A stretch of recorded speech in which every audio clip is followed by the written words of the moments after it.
Bill ya Mîao ni ethwa inenganwa mbe wa koti nene vala jaji ula wethwa nethukisia ikwani waweta kana bill ino ni ele kwamba kuvitukithwa mbe wa mbunge vala speaker wa mbunge Moses Wetangula wale kwithwa ndatavya mbunge unuma ile kwithwa maikithia kana bill ino ni kwithwa nditethesia mwenendi onginda weta kana serikali nene yemble kwamba uvitukithia bill kivathukanyo vala ingine sithitwe siende kuvimia mwenendi ndaweta kana nisele kwithwa sitethesia mwenendi withi ena maendeleo na wengi kuiendesia nthini wa utandithia ikenda withi ukwati wa vandhitu ya Kenya ni watu aiswa na mbeo. In this instance, the position taken by the Speaker of the Senate in his letter dated 15th of June 2023 is not idle. As the Supreme Court, in the matter of the Speaker of the Senate and another, were discussing the role of the speakers of the respective House of the Parliament, observed as follows. I think it's necessary that I read part of this. This is what the Supreme Court said. Is it in doubt, that is quote, is it in doubt, in view of the formal provisions of the law, when and how the question for the consideration of the two speakers arises under Article 110 of the Constitution? We do not think so. No, Mr. Norgate submitted the requirement for a joint resolution of the question whether man bill is one concerning counties is a mandatory one, and the legislative path is well laid out. It starts with the determination of the question by either speaker, depending on the origin of the bill.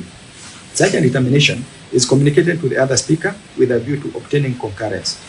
Failing a concurrence, the two speakers are to jointly resolve the question. Both sets of standing orders are crystal clear on this scenario, and both on this point, as defined, faithfully reflect the terms of the Constitution itself. Questions are, is this a bill concerning county government? And if it is it a special or an ordinary bill? Is this a bill not concerning county government? That is number B. And C, is this a money bill? How do the two speakers proceed in answering those questions or sub-questions? They must consider the content of the bill. They must reflect upon the objectives of the bill.